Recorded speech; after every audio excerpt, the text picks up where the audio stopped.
Muy buenas, bienvenido a este vídeo que está enfocado para psicólogos.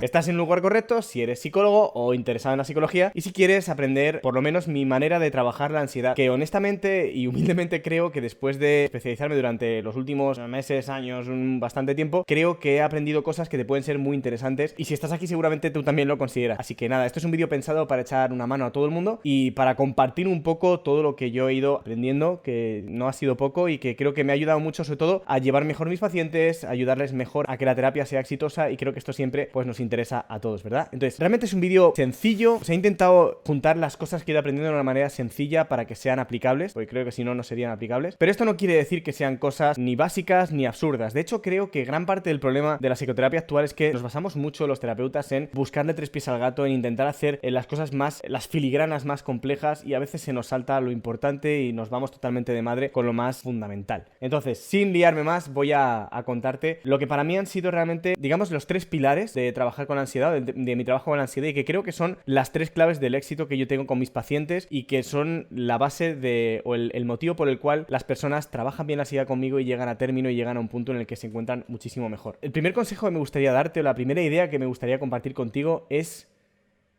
escucha.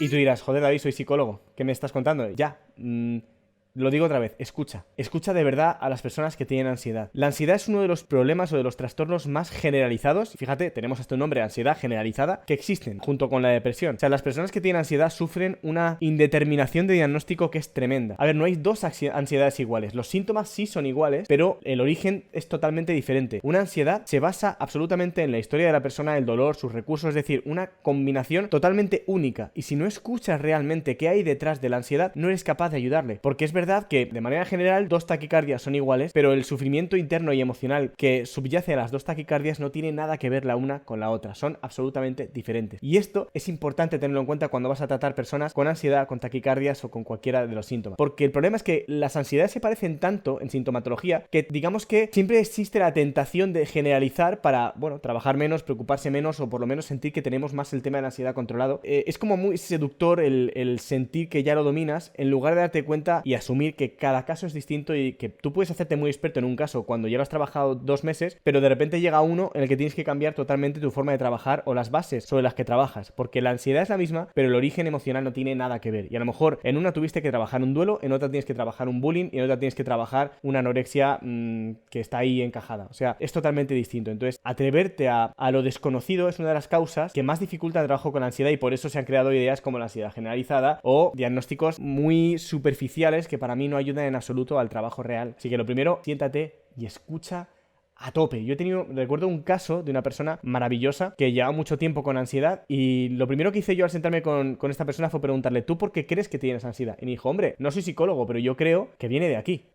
Y dije, creo que tiene mucho sentido. Trabajamos eso y avanzamos muchísimo. ¿Te puedes creer que en casi 20 años esa persona nadie le había preguntado y no había compartido esa idea con nadie? 20 años de tratamiento, psicólogos, psiquiatras, nadie le había preguntado qué opinaba, de dónde pensaba que venía su dolor. Así que este también es un tip que te doy. Cuando veas a alguien con ansiedad, pregunta. La persona es el mayor experto en su vida. Aunque no sean psicólogos, los pacientes son mucho más perspicaces. De manera natural, saben mucho más sobre su vida y sobre su dolor de lo que a ti te pueda parecer, a mí me pueda parecer. Y es fácil caer en esa tentación. Yo he caído muchas veces. Pregunta, escucha y pregunta. Deja que el otro sea el experto en sí mismo y no intentes convertirte tú en ello. Tú eres un experto en acompañar, en ayudar al otro a utilizar su expertise consigo mismo, pero no eres el que sabe más del otro. Y es importante desterrar esa idea que a veces el ego o la psicoterapia nos coloca y simplemente volverte un acompañante. Es más, para mí la actitud maravillosa en este sentido sería volverte un curioso absoluto de la vida del otro, preguntarle con honestidad y con curiosidad absoluta, con interés, para entender realmente qué es lo que ha pasado para que esta persona tenga ansiedad. Si haces eso, vas a tener un 90% de la terapia ya lograda, ¿vale? Y lo verás. De verdad, que parece una exageración, pero lo verás. El segundo punto me parece muy importante. Espero que no se me apague la batería. ¡No te apagues! El segundo punto para mí es normaliza. Una persona que vive ansiedad se siente como la más desdichada, la más frágil, la más inútil, la más incapaz. Y esto no es real. Primero, una persona que lleva con ansiedad un tiempo y sigue y lo está aguantando y sigue haciendo una vida relativamente normal, es una persona que está haciendo lo mismo que los demás, pero con 20 kilos más de peso. Entonces, no es una persona frágil. Lo que pasa es que toda la fuerza que tiene está viéndose mermada por un montón de peso encima. Pero no son personas frágiles las personas con ansiedad. Son personas que no saben enfrentar al miedo, pero no tienen fragilidad. Lo que no tiene es confianza. Pero la fragilidad no es el problema. Realmente hay fuerza detrás. Solo hay que saber cómo incentivarla o cómo ayudarles a descubrirla. Pero no son personas frágiles. Cuando digo normalizar es porque todos tenemos ansiedad. Es una reacción muy normal. Tú, si tienes un montón de trabajo, un montón de pacientes, que espero que sea así, y si no, ya verás como al final lo será. Si lo tienes, verás que tienes ansiedad, que tienes agobio. Yo, por ejemplo, tengo a veces las agendas llenas y me agobio, me frustro, me entra ansiedad, ¿vale? O sea, la ansiedad es una cosa que todos tenemos. Y si has seguido mis vídeos, lo habrás visto más veces que comento esto. Entonces, normalizar que la persona no es la más frágil, sino simplemente es una persona humana reaccionando normal a una serie de circunstancias, les ayuda mucho a entender, primero a desculpabilizarse, ¿vale? A desculpabilizarse y a entender que es una situación normal y que simplemente tienen que gestionarla. Incluso significa que tienen también bastante fortaleza porque están manteniéndose a pesar de sentir mucha ansiedad. La parte de normalizarlo, de no verlo como una enfermedad. ¿Qué pasa?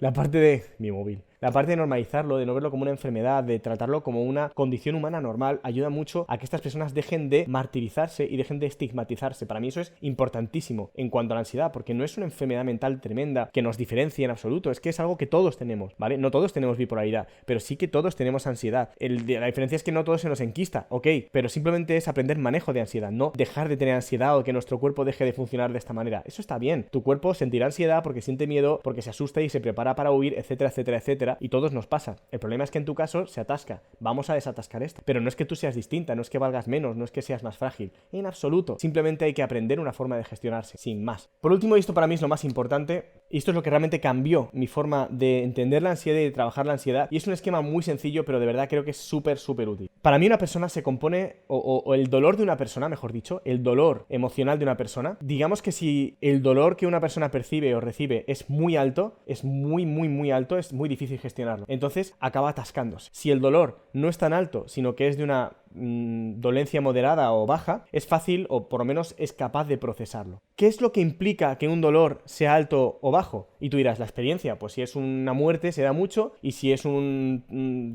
tropiezo o un tobillo con un esguince será poco. Pues no. Porque lo que yo he podido ver en mi experiencia es que hay personas que han tenido una muerte traumática cerca y sin embargo el dolor que eso les ha suscitado no es tan alto, lo pueden gestionar, y personas que se han partido un tobillo y automáticamente quieren abandonar la vida y esto es horrible y es lo peor que me ha pasado. Cuidado, no es tanto no estoy hablando de personas histéricas, sino estoy hablando de personas que realmente lo viven con mucho dolor emocional. Entonces, me di cuenta, lo primero que me di cuenta, y esto para mí me rompió los esquemas, es que la experiencia no implica el nivel de dolor. Hay experiencias de, en teoría, dolor bajo que generan mucho dolor y experiencias de dolor alto que generan poco. ¿Y cómo puede ser? Esto no es por la experiencia, es por lo que sucede dentro de la persona, por su procesamiento de la experiencia. Entonces, para mí, ¿qué es lo que determina que un dolor sea alto o bajo? La siguiente ecuación que te voy a poner por aquí. Para mí, la experiencia, que puede ser más o menos dolorosa, restándole los recursos personales de la persona, es decir, mi capacidad de sobreponerme, mi experiencia, mi confianza, mis experiencias previas que yo he sabido resolver, mi forma de enfocar el problema, mi forma de mentalizarme ante la situación, mi forma de entender cómo es resolver el problema y, digamos,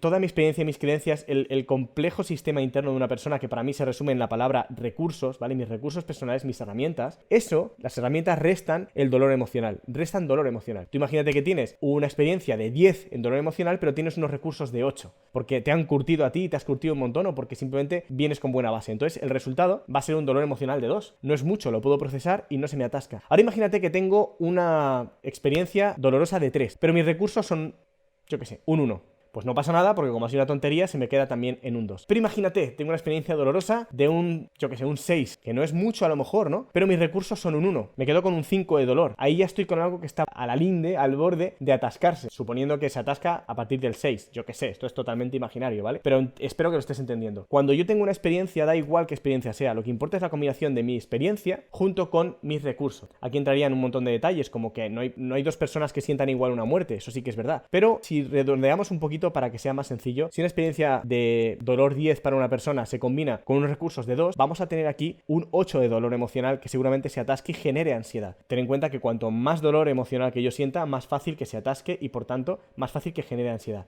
Entonces, esto es lo que yo tengo que tener en cuenta. David, ¿cómo hago para elevar los recursos de una persona o para mejorarlos? Bueno, yo no soy muy bueno o no sé mucho en matemáticas porque no le dediqué demasiado tiempo, pero si despejamos esta ecuación, si pasamos los recursos, es decir, la R, que en este caso está restando, lo pasamos al otro lado, automáticamente se nos convierte en positivo. ¿Qué quiere decir? Que experiencias es igual a recursos. Cuantas más experiencias adquiere una persona y las gestiona bien, los recursos van subiendo. Entonces, ¿cuál es mi papel como terapeuta para alguien que tiene unos recursos bajitos? Mi papel como terapeuta es animarle a vivir experiencias, a salir a la calle, a enfrentarse a la vida, a enfrentarse a los miedos y acompañarle de forma que esa exposición sea gradual, de manera que poco a poco vaya aprendiendo recursos sin llegar a sobresaturarle. En lugar de exponer a esta persona a un nivel 10 de miedo, es exponerle a un 1, luego a un 2, luego a un 3. Es decir, acompañarle en una, ya sabes, de sensibilización sistemática, si es cognitivo-conductual, en una exposición suave o paulatina, si es un trabajo emocional, en fin, ya sabes las técnicas, ya las conoces, ¿no? Pero el caso es que mi papel es acompañarle a que la experiencia vaya enseñándole nuevos recursos a través de la experimentación. Y de esta manera lo que hacemos es que si cogemos unos recursos que antes la persona tenía en un nivel 3 y se los subimos a un nivel 8, cualquier experiencia que ahora se presente no le dará tanta ansiedad, no le dará tanto miedo, porque ahora tiene capacidad suficiente, recursos suficientes y no se sentirá tan incapaz de enfrentarse a ello. He tenido pacientes que al principio todos los días era una explosión de ansiedad y después me han dicho: David, hoy he tenido ansiedad, pero me he lavado la cara, un caso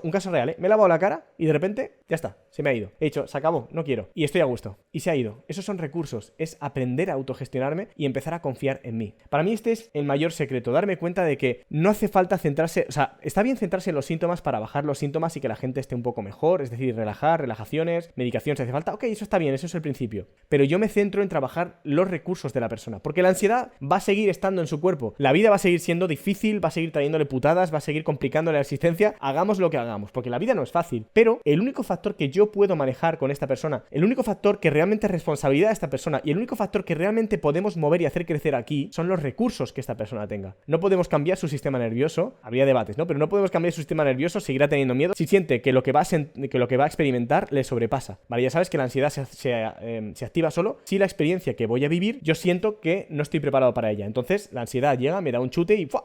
Es como si me persigue un perro y yo veo una valla y siento que no me la puedo saltar, voy a sentir ansiedad para poder saltar la valla y salvarme del perro. Entonces aquí el secreto es enseñarle a la persona a saltar lo suficientemente bien como para que si esto vuelve a pasar, su cuerpo no dude en que es capaz, no haga falta meterle el chute de ansiedad, no gaste energía en eso, porque oye, si Juanjo salta la valla, que es que hay que verle, ¿vale? Entonces eso es mi trabajo, ayudar a esta persona a ser un mejor saltador de problemas y de conflictos de forma que su cuerpo no se sienta siempre tan amenazado por el mundo, por los perros o por los problemas que se encuentra. Date cuenta que en la ecuación de problemas, ansiedad, recursos, lo único que yo puedo mover y trabajar con la persona son los recursos. Así que vamos aquí. Y además me sirvo de la experiencia para que poco a poco le vaya retando y le haga crecer. El problema es que a veces nos encontramos con personas que se han enfrentado a problemas muy gordos desde el principio o que no han tenido un gran apoyo y nadie les ha enseñado recursos, entonces desde el principio se sienten sobrepasados por la vida. Vamos a bajar el nivel y ayudarles a que poco a poco vayan perdiendo el miedo a vivir. Esa es la forma en la que yo trabajo la ansiedad. Espero que te haya servido mucho este vídeo, que te haya ayudado. Espero que a través de ti pueda llegar a ayudar a muchas personas a través de tus pacientes y de toda la ayuda que estoy seguro de que vas a dar. Y nada, te mando un abrazo enorme. Si te ha gustado esto, si has aprendido, pues coméntalo por ahí, háblame por redes, yo que sé, lo que quieras. Si tienes alguna pregunta, escríbela por ahí, que yo estaré encantado de contestarte. Y nada, ponlo en práctica y ya me vas contando, ¿vale?